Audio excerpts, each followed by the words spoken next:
noches, querido público. Espero que se encuentren muy bien.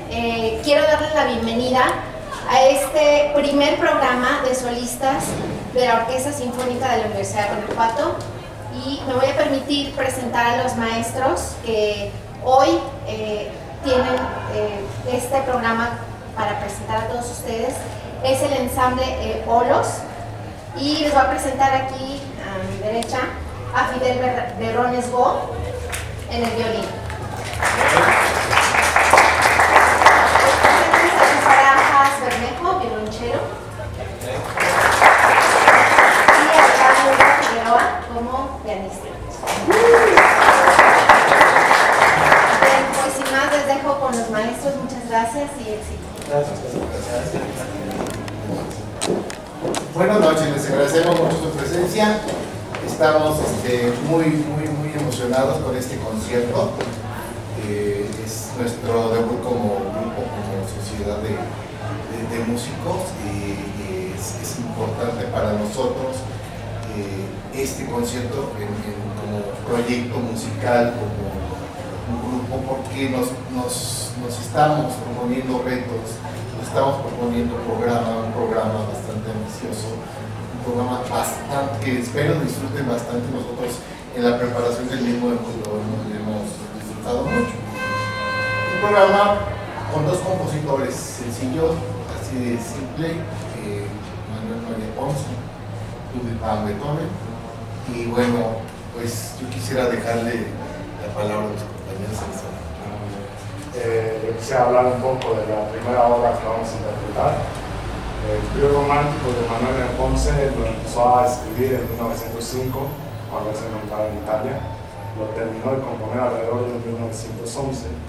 Esta obra, junto con su concierto para piano, su sonata para cello y alguna otra obra sinfónica, conforman lo que se le llama el periodo romántico del autor.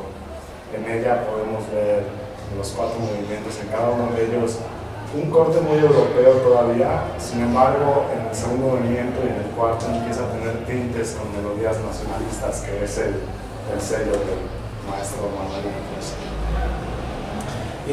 Bueno, como bien dijo Iván, esto representa algo así como el pináculo del periodo romántico del maestro Ponce. Recordemos que, bueno, la mayoría de nosotros conoce a Ponce con esta faceta, con esta máscara de un compositor con melodías muy románticas, con un corte popular, muy mexicana, ¿no? Y que en cierta medida le dieron mucha personalidad a la música para los compositores que recién estaban saliendo de las aulas. Él fue, de hecho, parte del concierto en el que se estrenó en México, que fue un año después de su estreno en 1912. Comentarios del concierto, en el cual se tocó también la obra de las imágenes o estampas mexicanas de maestro Ponce. Es una obra para cámara junto con este trío. El poeta y escritor mexicano Luis Urbina comenta que puede catalogarse como la primera obra de corte nacionalista, es decir, la primera obra que logra, o las obras que logran capturar el espíritu mexicano en la música. Es a partir de entonces que se comienza a entender una esencia mexicana en la música. Porque previamente todos los compositores, hablando de finales del siglo XIX, todos los compositores tenían un corte meramente europeo, ¿no? Era música mexicana, obviamente, pero todos estaban influenciados a lo mejor por la música francesa o por la música italiana. Entonces Ponce empieza esta nueva corriente del nacionalismo mexicano, y es por eso que este trío se le denomina como, bueno, Urbina lo nombró como el primer obra nacionalista en sí, ya que aunque todavía tiene esos tintes muy característicos, hasta la misma forma, ¿no? Ustedes lo podrán escuchar que el movimiento, el scherzo, parece una obra de Mendelssohn, y el primer movimiento con una forma sonata puede asemejar algo de Brahms, Sin embargo, el segundo movimiento en especial es meramente mexicano, con esos tintes, con esas melodías amplias, con ese color. Es el parteaguas, hablando de inicios del siglo, donde todos los compositores empiezan a desarrollar una nueva técnica, un nuevo color en todos sus temas. Vale la pena recordar, Manuel Ponce es considerado el padre del nacionalismo en México. Entonces, estamos hablando de sus primeras obras. De hecho, esta obra, comentaban los compañeros, se empezó a escribir en Italia y tuvo un transcurso. Manuel Ponce nació en 1888 y a los 20 años ya estaba en Europa, ¿sí? O sea, era bastante inquieto. Regresa a México y a los 23 años ya incluso sale de México como en medio del exilio hacia Cuba. Era una persona muy inquieta, pero estamos hablando que en ese lapso empezó a crear lo que es la idea del nacionalismo mexicano. A partir de ahí, bueno, él fue maestro de personas como Carlos Chávez, por ejemplo, quien ya llevó el nacionalismo a su máxima expresión, y junto con José Pablo Moncayo. Estamos hablando de una de las obras referentes, al igual que hablaremos de Beethoven en ese sentido, de la música, de la historia de la música. Muy interesante porque al ser romántico hablamos de 4 movimientos con estructura todavía clásica: allegro, un movimiento andante, un movimiento en un scherzo y otro allegro al final, en lo que se refiere a la estructura musical general del cuarteto. La obra, el trío. Para finalizar sobre Ponce, decidimos interpretar esta obra porque creemos que es muy importante darle realce a este repertorio. Es poco el repertorio mexicano de cámara, o para esta ocasión podríamos contar las obras que son para piano trío, y es por eso que hemos optado por en este programa, junto con el gran romántico, el padre, por así decirlo, de Beethoven, pero necesitábamos hacer una obra mexicana y qué mejor que Manuel Ponce para este programa. Bueno, algo en común que tienen estos dos tríos, estas dos obras, tanto la de Ponce como la de Beethoven, es que se les conoce por particularidades que existen en sus segundos movimientos. En el caso de Ponce se le llama trío romántico porque el segundo movimiento es un andante romántico escrito por él mismo. En el caso de Beethoven, a su primer trío del Opus 70 se le conoce como el fantasma o el espíritu por su segundo movimiento. En realidad no se trata de una cuestión programática o de una idea que él haya tenido preconcebida basada en literatura o en pintura, como solía ser común para esa época, sino se basó en una crítica, un resumen que hizo uno de sus alumnos, un eminente pianista, alumno de Beethoven. Después de su recital, él escribió que la atmósfera creada por Beethoven en este segundo movimiento le evocaba de alguna manera la primera escena de Hamlet, de Shakespeare, escena en la cual el fantasma del padre de Hamlet se le aparece, denotada también al ojo de detalle y magistralmente por Shakespeare, con una atmósfera sombría y melancólica, muy dramática, ¿no? Y ese dramatismo lo imprimió Beethoven en la música, y a este alumno le recordó esa escena y esos colores. Es en general, este opus, estas dos obras fueron compuestas por Beethoven para una duquesa del Imperio Austrohúngaro, la duquesa Ana María, que además de ser mecenas, muy interesada en la música de Beethoven, muy culta, era confidente y muy amiga del compositor. Sobre el trío de Beethoven, yo creo que Beethoven en toda su obra, en toda su vida, en todo su quehacer, en todo su paso por este mundo, fue un parteaguas, ¿no? Se habla de antes y después de Beethoven.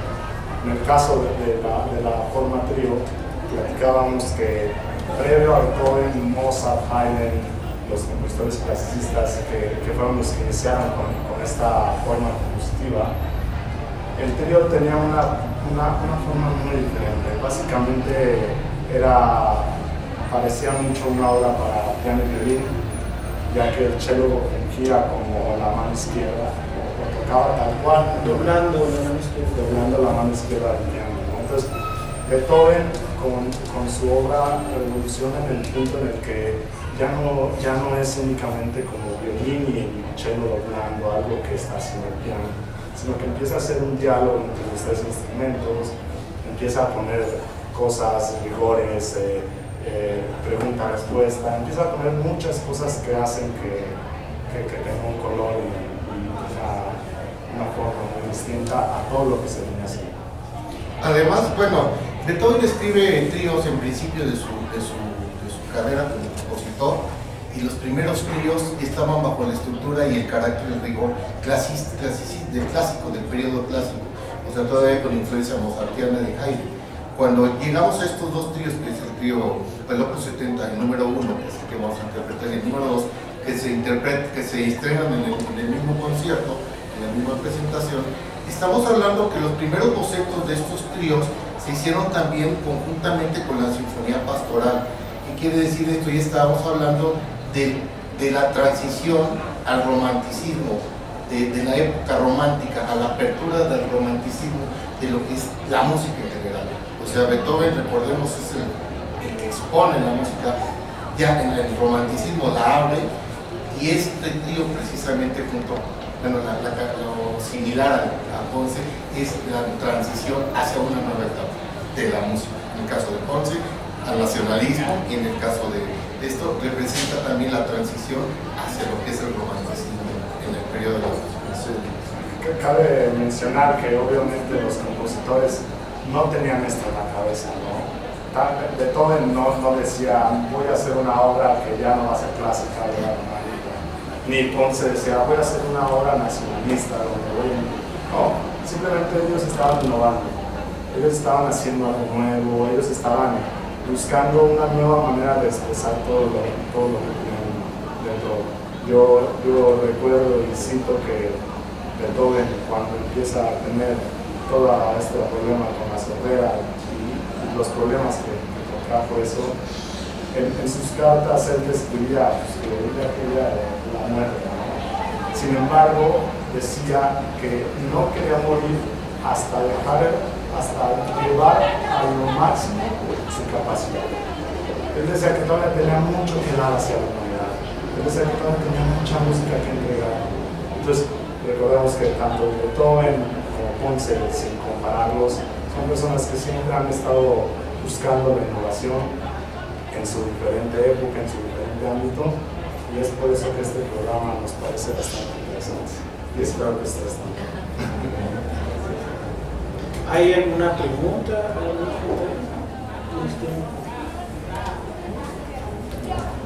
Todo claro, todo bien. Va a haber examen. ¿En serio? Bueno, ahorita nada más un comentario. Hay una anécdota precisamente del estreno de esto. Cuando se estrena el trío, Beethoven estrena este trío, él fue el pianista. Y entonces, algún comentario que hizo Louis Spot, violinista, que fue invitado al estreno, dice que no lo disfrutó. No disfrutó el concierto porque precisamente el maestro Beethoven estaba ya en una etapa de sordera bastante, y entonces él, para empezar, el piano estaba desafinado, comenta Luis Sport, y luego dice, el maestro con la sordera quería más que sonara el piano. Entonces era una situación, bueno, aquí no es el caso, esperemos. Puede ser. ¿Sí escuchas? ¿Perdón?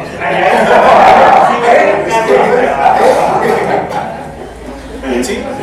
Bueno, yo quería preguntarles, y quizás a ti, cuando hablas del color en la música, del color y estas cosas, en muchas de las obras que hablan de la naturaleza y demás, yo te preguntaría a ti, ¿cómo identificas el color cuando hay ese viento, la sensación de tormenta, etcétera? Tú como músico, ¿cómo logras identificar que hubo ese color?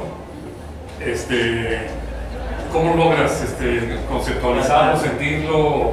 ¿Pudieras hablarme de eso? Que siempre me ha llamado mucho la atención, ¿no? La verdad es que personalmente cuando yo, y creo que lo comparto, porque lo hemos platicado, cuando se aborda una obra, bueno, hay obras que uno ya las ha escuchado y que ya las conoce. Yo prefiero no conocer la obra. Prefiero llegar directo al material, a la partitura, e ir descubriendo la guía que es la partitura. De esa manera, que no se topa con todos los rigores técnicos de la obra, uno se topa con la dificultad, con muchas cosas que requiere el instrumento. Pero cuando se logra poder dar el salto de ese paso técnico, es cuando empieza a salir por sí sola la música, empieza a hablar por sí sola la música. No creo que sea una cuestión metafísica o espiritual. Cuando uno checa una partitura de un músico, es un poquito como arqueología, ¿no? Es tratar de situarse tanto en el contexto histórico de la obra, en los recursos técnicos, en los recursos de los instrumentos, para el caso de los corpistas, ¿no? A través de la historia, en los últimos 300 años, nuestros instrumentos han sufrido muchos cambios y hay que tener en mente todo esto para poder tratar de dilucidar qué es lo que quiere el compositor. Y no es, repito, no es algo mágico, es algo que compositores como Beethoven eran muy específicos y muy corajudos cuando no se respetaban estas indicaciones. Los compositores utilizan un lenguaje técnico, pero además un lenguaje emocional que se involucra con la notación musical, con palabras como, por ejemplo, andante doloroso o molto cantabile, molto expresivo. Te dan de alguna forma una idea, una noción de cómo interpretar esa obra, y al momento, como cuando pasas cuando das ese salto entre no necesitar estar leyendo tu música para poder ejecutarla, sino ya haberla interiorizado, puedes entender y encontrar conexiones entre esta terminología y la música en sí, ¿no? Y el resultado es algo que es muy superior a la suma de los dos. También yo creo que el acercamiento a cualquier arte, dejando de lado, no hablando únicamente de la música, el acercamiento a cualquier arte como practicante o como público se vuelve más sencillo. Sea cual sea, el estar cerca del arte te hace más sencillo. Pues llega un punto en el que la cabeza vuela por sí sola. Y con solo tocar o escuchar un pasaje, pinta un recuadro en tu cabeza. Es de esa manera que al trabajar hacemos una conjunción de ideas, ¿no? A mí me evoca esto, a mí esto y a mí esto, muy bien, vamos a empatarlo. Obviamente siempre siendo fiel a la partitura, al estilo, pero a cada uno le pinta una cosa diferente, no creo que muy alejada, y simplemente es un trabajo de ensamble. En concreto, por decir algo, de repente tú estás tocando y yo aquí me imagino un cielo oscuro, muy negro, o un cielo muy claro, muy transparente, muy azul. El momento de tocar, eso lo que te refieres con el color, contextualizar el color, o me imagino un jardín o un bosque muy verde, o un jardín, un bosque muy espeso, ¿verdad? Verde oscuro. Entonces, eso es como lo que se conceptualiza. El manejo de las texturas que provocan los grandes maestros, sobre todo, o sea, la textura, cuántas notas pongo, cómo las pongo, con quién la pongo, a ver, quiero un sol, quiero esto, cómo lo voy a interpretar, pero en el sonido. Obviamente, sabemos derivar y sabemos. Y cuando lo vemos nosotros plasmado en la partitura, nos damos una ligereza por el manejo de las propias texturas, es decir, cuántas notas se combinan también con el cello, el piano, todo eso. Este es un momento tormentoso, es un momento de paz, este es un momento que, aunque se vea muy lleno de notas, dicen, esto nos quiere evocar tranquilidad o nos quiere evocar otro estado. Bueno, pues esperemos que disfruten mucho el programa, lo hemos preparado con entrega, con pasión, y sin duda lo que pasará allá abajo será una entrega de lo mejor de nosotros para todos ustedes.